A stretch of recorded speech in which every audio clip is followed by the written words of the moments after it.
Collar 13.5 inch வாங்கிக்கிட்டேன். 13.5 inch அப்படிங்கிறது கழுத்து சுற்றளவு. இதை இப்படியே கட் பண்ணிக்கலாம். இந்த காலரோட ஓரத்தில் வைக்கிறதுக்கு இந்த மாதிரி ஸ்டிப் பீஸும் கொடுப்பாங்க. அதையும் இப்படி ரெண்டாக கட் பண்ணிக்கலாம். அயர்ன் பண்ணிக்கலாம். துணியோட உள்பக்கத்தில் காலர் வச்சு அயர்ன் பண்ணுறோம். காலரை சுற்றி 1/4 இன்ச்சு இருக்கணும். காலர் பட்டி வச்சு அயர்ன் பண்ணிக்கலாம். காலருக்கும் காலர் பட்டிக்கும் இடையில் 1/2 இன்ச் இடைவெளி இருக்கணும். காலர் அயர்ன் பண்ணதுக்கப்புறம் காலரோட ஒரு ஓரத்தில் இதோட கிராஸும் கரெக்டாக இருக்கிற மாதிரி உள்ளுக்குள்ளால் ஒரு பாயிண்ட் உள்ளுக்குள்ளால் அயர்ன் பண்ணணும். கரெக்டாக இருந்தாலும் ஒன்றும் இல்லை, ஆனால் வெளியே வரக்கூடாது. இது மாதிரி அந்த சைடு ஒரு பீஸ் வச்சு அயர்ன் பண்ணிக்கலாம். காலர் சுற்றியும் காலர் பட்டி சுற்றியும் 1/4 இன்ச்சு விட்டு கட் பண்ணிக்கலாம். காலரும் காலர் பட்டியும் கட் பண்ணிட்டோம். இதே அளவில் இன்னொரு துணி கட் பண்ணிக்கலாம். இந்த 3 பக்கமும் 2 துணியை சேர்த்து வச்சு கேன்வாஸ் ஓரமாக தைச்சிக்கலாம். இந்த கார்னர் வரும்போது ஊசியை நிப்பாட்டிக்கலாம். ப்ரெஷர் ஃபுட்டை தூக்கிட்டு இந்த 2 துணிக்கும் இடையில ஒரு த்ரெட்டு கொடுக்குறோம். ஊசியின் ஓரமாக இருக்கட்டும்.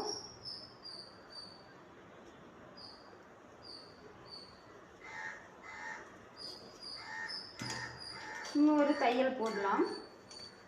போட்டுட்டு அந்த ஊசியை அப்படியே டர்ன் பண்ணுற மாதிரி உள்ளுக்குள்ளால கொடுத்துடலாம். கொடுத்துட்டு இப்படி ஸ்ட்ரைட்டாக தைச்சிக்கலாம். இது மாதிரி இந்த சைடும் கொடுத்துக்கலாம். ப்ரெஷர் ஃபுட்டை தூக்கிக்கிறோம். ஊசியோட ஓரமாக கொடுக்குறோம்.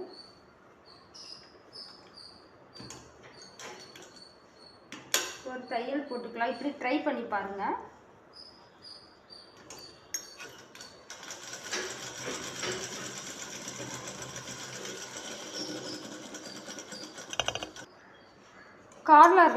கார்னர் கட் பண்ணிக்கலாம். இப்படி மடக்கிக்கலாம்.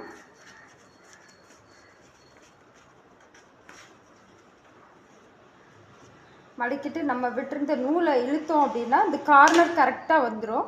நூலை கட் பண்ணி எடுத்துக்கலாம். நூலை இழுத்த உடனே அது அருந்து வந்துடும். இப்படி இழுத்தோன்னா அந்த கார்னர் நல்லா வரும். ஒரு ப்ரெஷர் ஃபுட் அளவை விட கொஞ்சம் சின்னதாக தைச்சிக்கலாம். டர்ன் பண்ணி துணியை ஃபுல்லாக கம்ப்ளீட்டாக மடக்கி உள்ளே விட்டுக்கலாம்.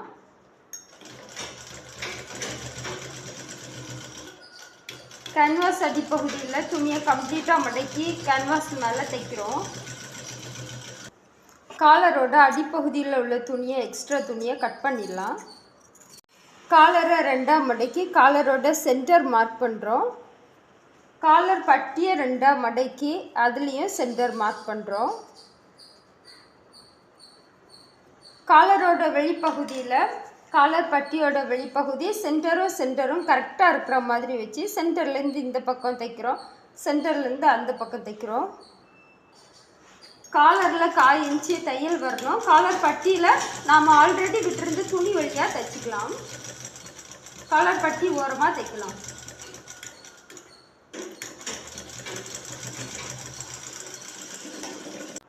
சென்டரில் இருந்தே தைச்சிக்கலாம்.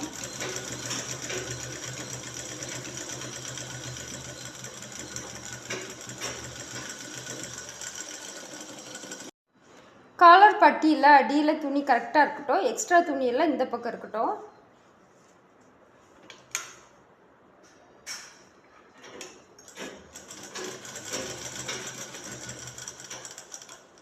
காலர் பட்டி ஓரமாக தைச்சிக்கலாம்.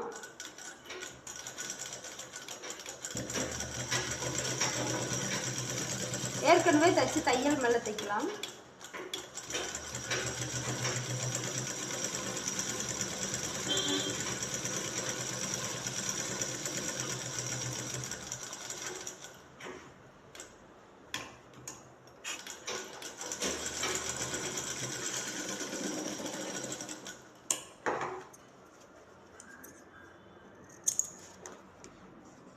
கார்னர் ஷேப் கட் பண்ணிக்கலாம்.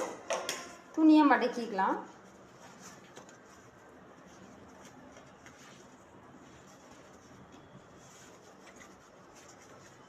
காலர் பட்டியோட சென்டர் மார்க் பண்ணிக்கிறோம்.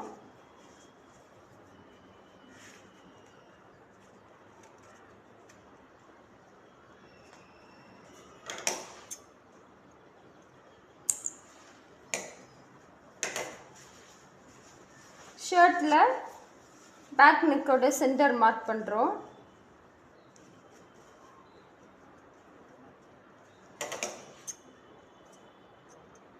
அளந்து பார்க்கலாம்.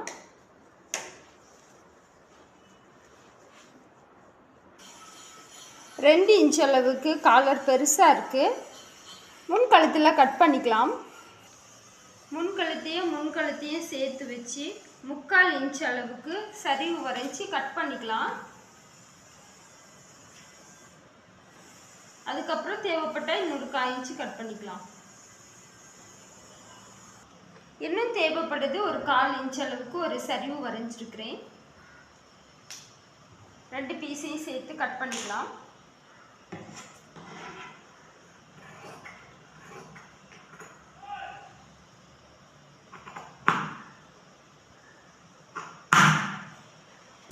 அளவு சரியாக இருக்குது.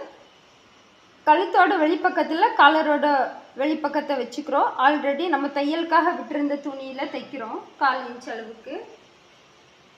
இந்த எண்டில் துணியும் கழுத்தும் கரெக்டாக இருக்கணும்.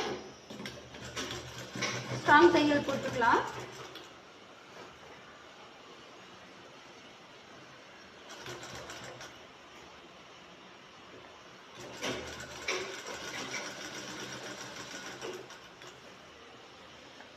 சென்டரும் கரெக்டாக இருக்குது.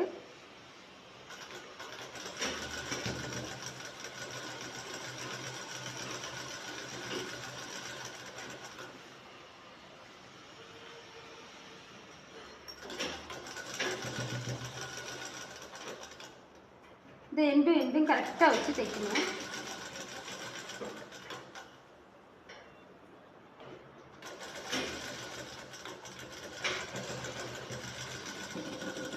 இந்த பிசுறு துணி எல்லாத்தையும் உள்ளால விடுறோம். உள்ள விட்டு ஓரமாக தைக்கிறோம்.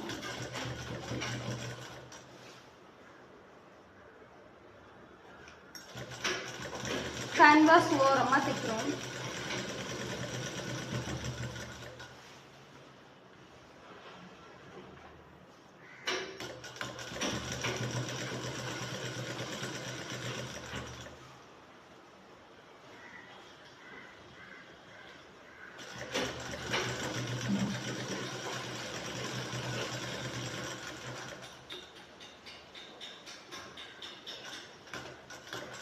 இந்த எண்டு வரும்போது ஊசியை நிப்பாட்டிட்டு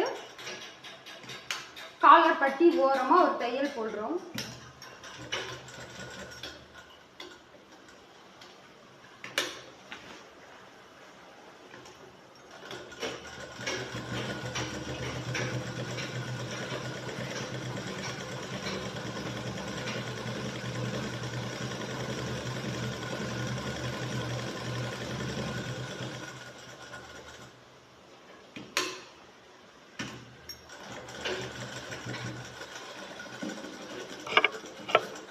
காலர் பட்டியில் நாம் தைச்ச தையல்லேருந்து 1/4 இன்ச்சுக்கு கீழே இன்னொரு தையல் போடுறோம்.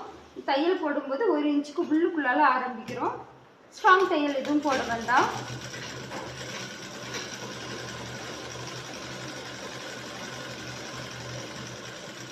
ஒரு இன்ச்சுக்கு முன்னாடியே முடிச்சிடலாம்.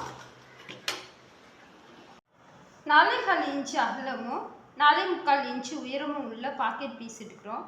இது கேர்ள்ஸுக்கு ஆனதுனால இதளவு எடுக்கிறோம். பாய்ஸுக்குனா கொஞ்சம் பெருசாக எடுக்கணும். ஒரு 5.5 6.5 அந்த மாதிரி எடுக்கிறோம்.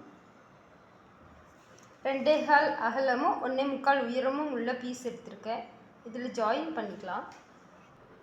இது ஜாயிண்ட் சென்டரில் வர்ற மாதிரி 1/4 இன்ச்சு இப்படி தைச்சி எண்டு வர்றதுக்கு முன்னாடி டேர்ன் பண்ணி இந்த சைடு தைச்சிடலாம். 1/4 இன்ச்சு மடக்கி தைச்சி பாக்கெட்டோட சென்டர் மார்க் பண்ணுறோம். சென்டரில் ஆல்ரெடி இப்படி தைச்சி டேர்ன் பண்ணி வச்ச பீஸை வச்சுக்கலாம்.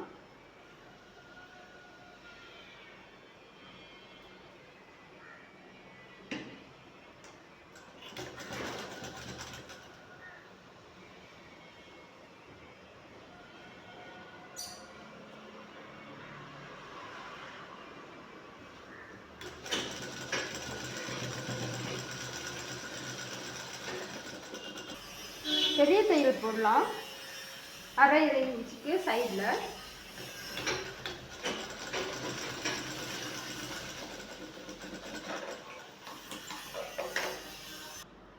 பாக்கெட்டை ரெண்டாக மடக்கி சென்டர்லேருந்து ஒரு 0.3 அளவுக்கு வி ஷேப்பில் கட் பண்ணிக்கலாம். சென்டர் மார்க் பண்ணிக்கலாம். பெரிய தையல்லையே 1/4 இன்ச் அளவுக்கு மடக்கி தைக்கலாம்.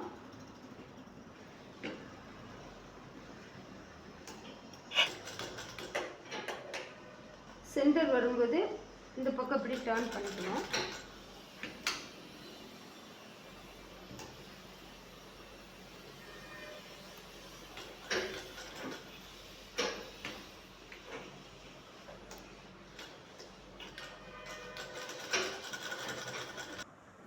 ஷோல்டர்ல இருந்து 7 இன்ச்சு மார்க் பண்ணிக்கிறோம். சைடில் 2.25 இன்ச் அளவுக்கு மார்க் பண்ணிக்கிறோம்.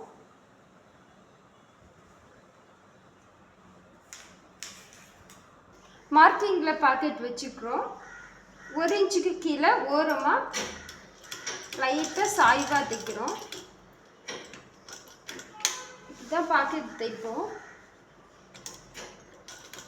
ஒரு தையல் இல்லை 2 தையல் போடுற மாதிரி இடைவெளி இருக்கும். ஓரம் வந்ததுக்கப்புறம் அந்த லைனில் ஸ்ட்ரைட்டாக பாக்கெட்டை வைக்கிறோம்.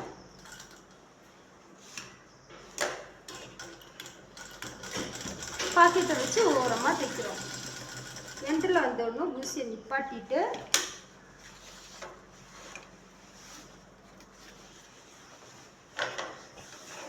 ஷர்ட்டை திருப்பி செட் பண்ணி வைக்கிறோம். பாக்கெட்டை சுற்றி ஓரமாக தைக்கிறோம்.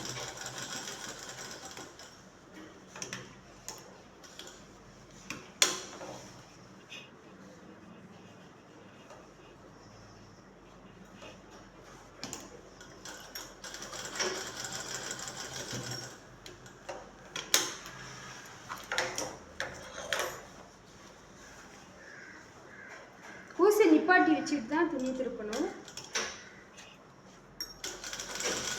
எண்டு வரைக்கும் ஓரமாக தைக்கிறோம்.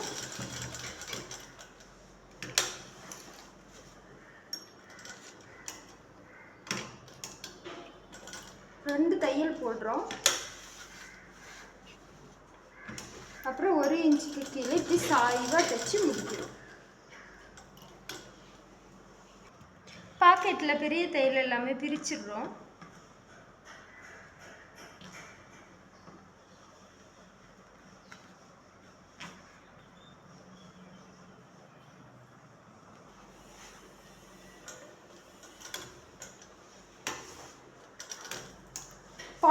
பாயிண்ட் த்ரீ அளவில் மடக்கி ஓரமாக தைக்கிறோம்.